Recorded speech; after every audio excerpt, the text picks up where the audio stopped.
Magluluto tayo ng ano. Dalaga, sabi ko, hindi ka marunong sumunod sa instruction.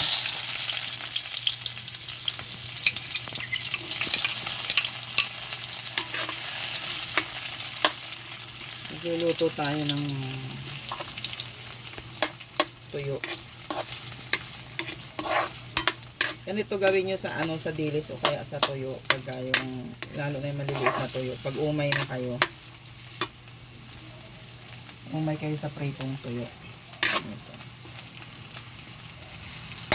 Natutunan ko to doon sa mga Indonesian sa ano, sa abroad. Ang sarap nila magluto ng dilis o kaya o maliliit na tuyo.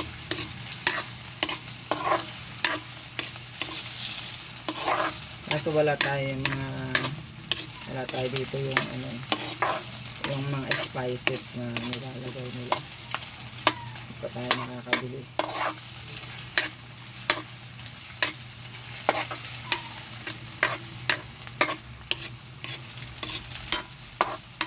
Saute lang. Ayan. Tapos lagay natin tong ilang kamatis to ba natin? 4, sabi mo.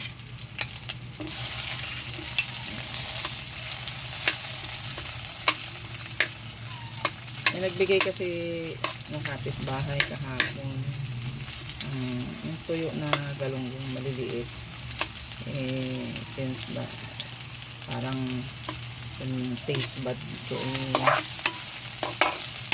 parang ano na sa maalat, alala kong lutuin ng pagganito.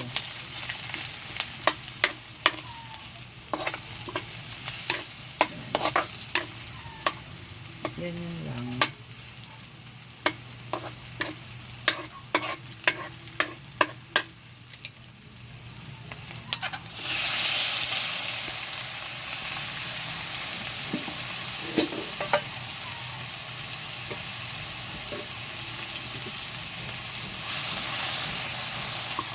Caramelize lang natin itong kamatis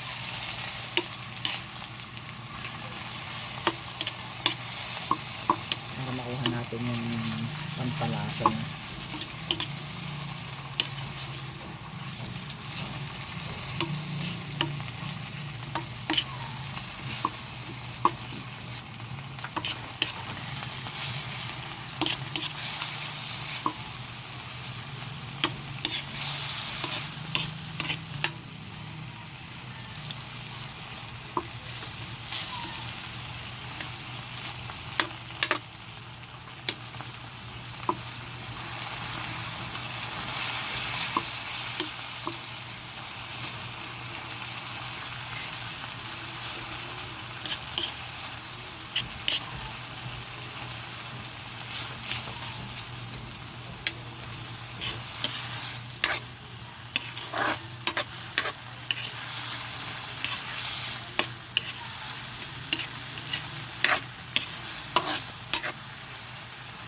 Tapos lagay na natin itong main character natin. Yan. Main character.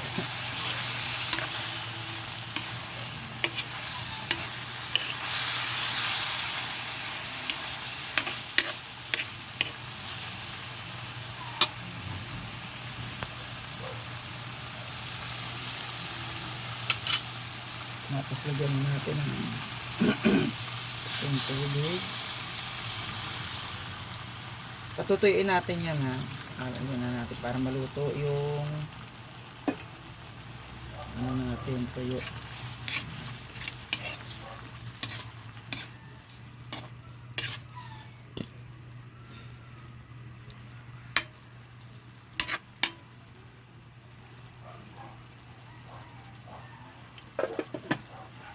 Tapos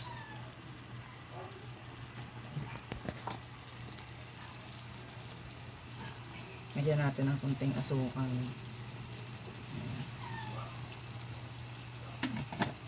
Kunti lang, pantanggal lang siya ng ano.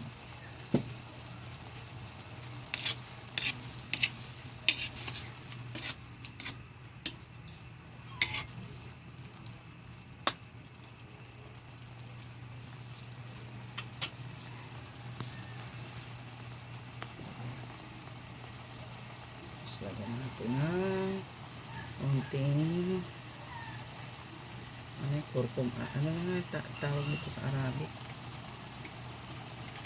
turmeric. Wala tayong ano,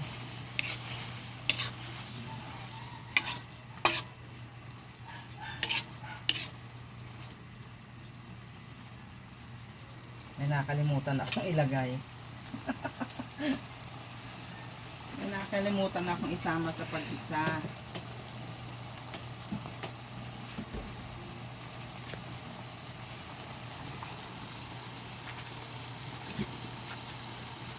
May nakalimutan tayong isama sa pag-isa. Pero pwede natin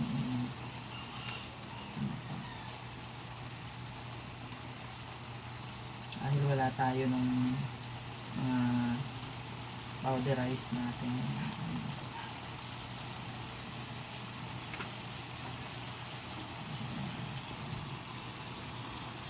Ayan.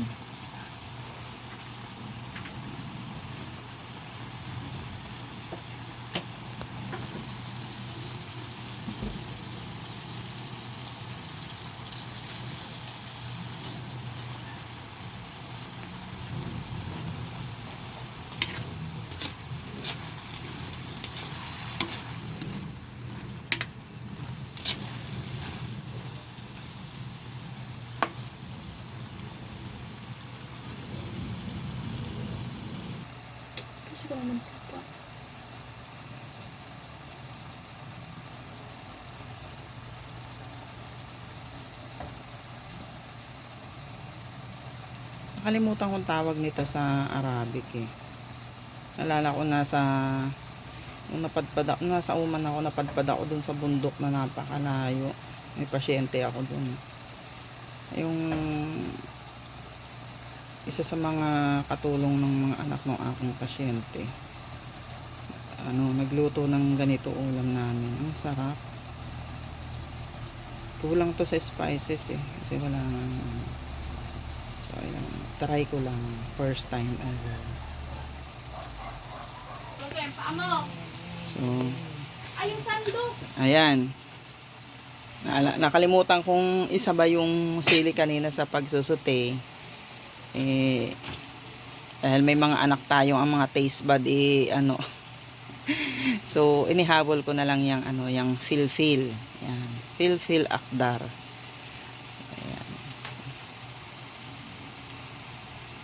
Patutuyo-tuyuin pa natin siya. So, ayan na po ang ating finished product. Ayan, ang pinasosyal na na tuyo. Nakalimutan ko ang tawag nito sa Arabic eh. Basta ayan na. Ayan. So, ayan. Happy lunch! Bye!